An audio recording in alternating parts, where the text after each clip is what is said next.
How much more can Edward take? Chapter 20.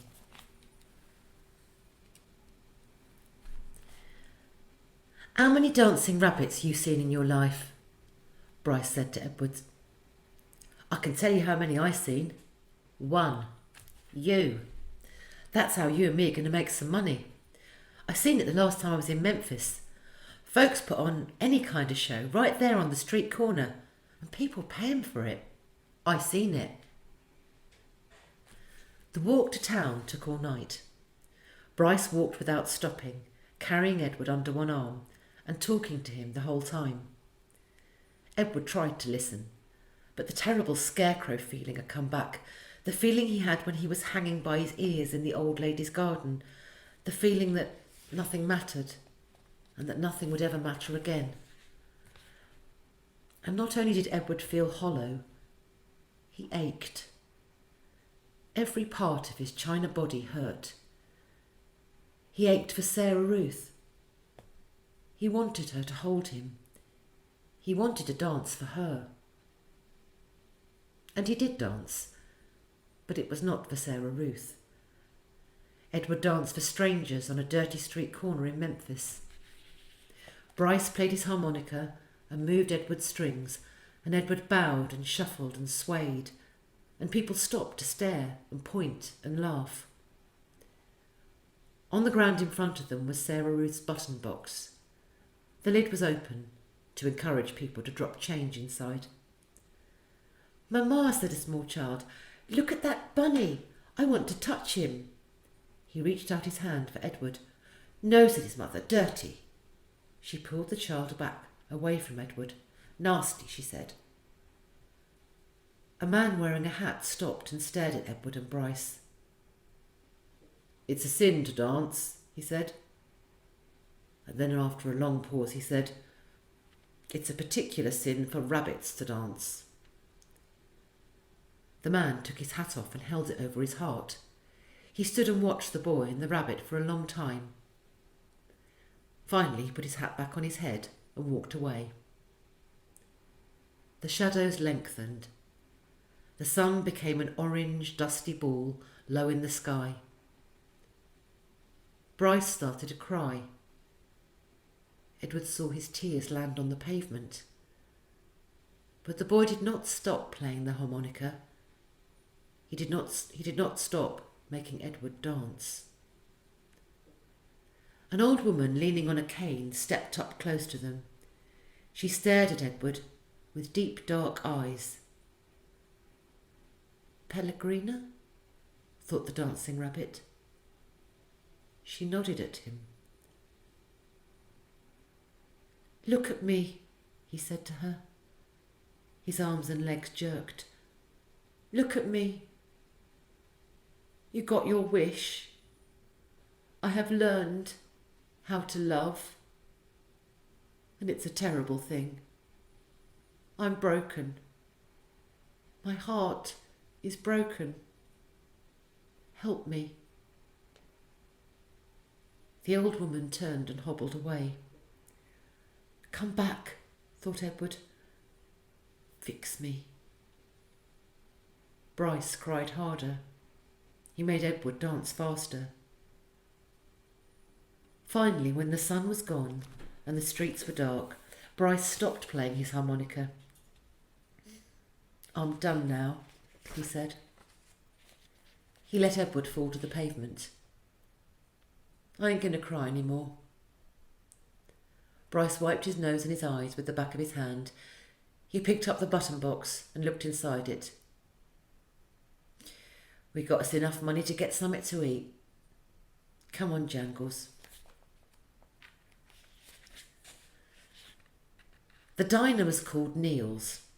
The word was written in big red neon letters that flashed on and off. Inside it was warm and bright and smelled like fried chicken and roast and coffee. Bryce sat at the corner and put Edward on a stool next to him. He leaned the rabbit's forehead up against the counter so that he would not fall. What are you going to have? Sugar? The waitress said to Bryce.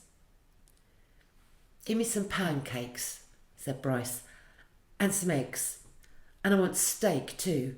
I want a big old steak and some toast and some coffee. The waitress leaned forward and pulled at one of Edward's ears and then pushed him backwards so she could see his face. "This your rabbit?" she said to Bryce. "Yeah, he's mine now. He belonged to my sister." Bryce wiped his nose with the back of his hand. "We're in show business, me and him." "Is that right?" said the waitress. She had a name tag on the front of her dress. Marlene, it said. She looked at Edward's face, and then she let go of his ear, and he fell forward, so his head rested against the counter again. "Go ahead, Marlene," thought Edward. "Push me around. Do with me as you will. What does it matter? I'm broken. Broken." The food came, and Bryce ate all of it without even looking up from his plate. "Well, you were hungry for sure," said Marlene, as she cleared away the plates. "I reckon show business is hard work." "It is," said Bryce. Marlene tucked the bill under the coffee cup. Bryce picked it up and looked at it, and then shook his head. "I ain't got enough," he said to Edward. "Ma'am," he said to Marlene when she came back and filled up his coffee cup, "I ain't got enough." "What, sugar?" "I ain't got enough money." She stopped pouring the coffee and looked at him. You're going to have to talk to Neil about that." Neil, it turned out, was both the owner and the cook. He was a large, red-haired, red-faced man who came out of the kitchen holding a spatula in one hand. "You came in here hungry, right?" he said to Bryce. "Yes, sir," said Bryce. He wiped his nose with the back of his hand. "And you ordered some food? And I cooked it. And Marlene brought it to you. Right?" "I reckon," said Bryce. "You reckon?" said Neil. He brought the spatula down on the counter with a thwack. Bryce jumped. "Yes, sir, I mean no, sir. I cooked it for you," said Neil. "Yes, sir," said Bryce. He picked Edward up off the stool and held him close. Everyone in the diner had stopped eating. They were all staring at the boy and the rabbit and Neil. Only Marlene looked away. "You ordered it. I cooked it. Marlene served it. You ate it. Now," said Neil, "I want my money." He tapped the spatula lightly on the counter. Bryce cleared his throat. "You ever seen a rabbit dance?" he said. "How's that?" said Neil. "You ever before in your life seen a rabbit dance?" Bryce set Edward on the floor and started pulling the strings attached to his feet, making him do a slow shuffle. He put his harmonica in his mouth and played a sad song that went along with the dance. Somebody laughed. Bryce took the harmonica out of his mouth and said, "He could dance some more, if you want him to. He could dance to pay for what I ate." Neil stared at Bryce. And then, without warning, he reached down and grabbed hold of Edward. "This is what I think of dancing rabbits," said Neil. And he swung Edward by the feet, swung him so his head hit the edge of the counter hard. There was a loud crack. Bryce screamed. And the world, Edward's world, went black.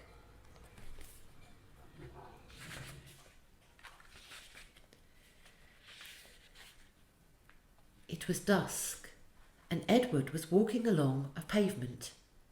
He was walking on his own, putting one foot in front of the other without any assistance from anybody. He was wearing a fine suit made of red silk.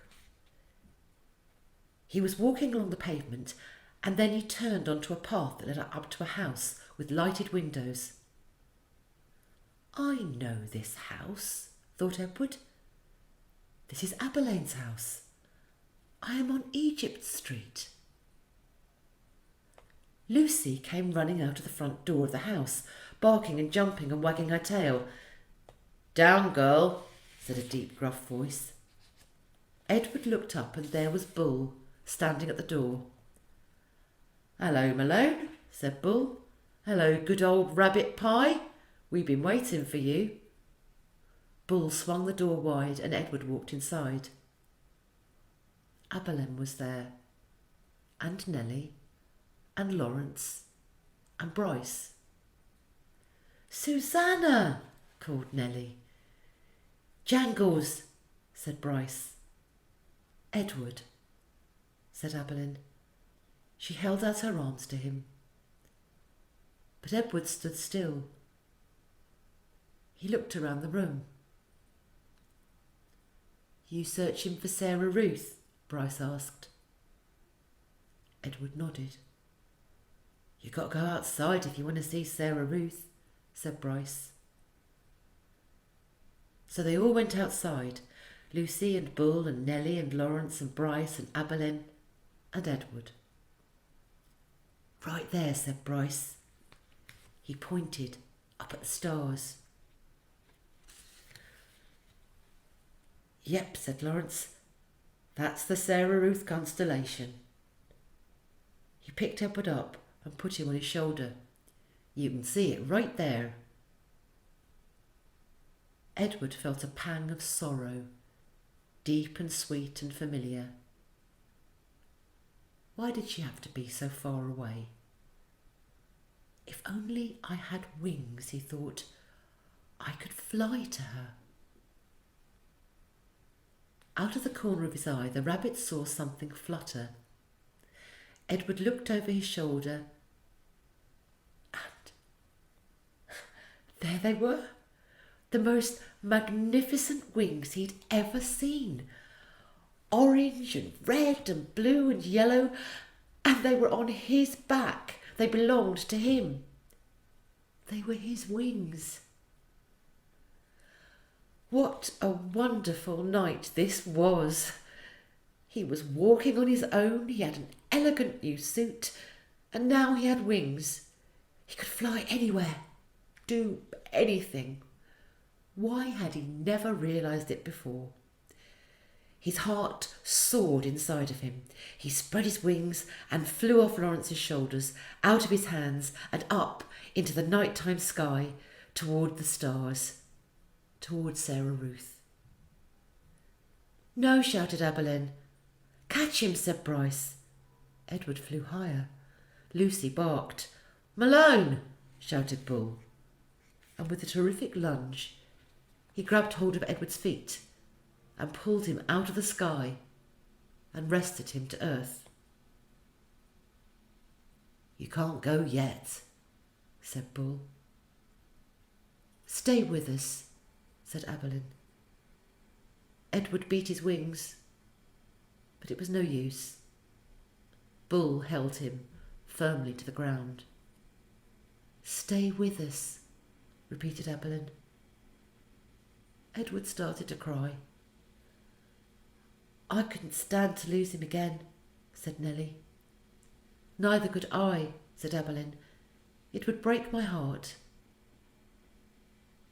Lucy bent her face to Edward's. She licked his tears away.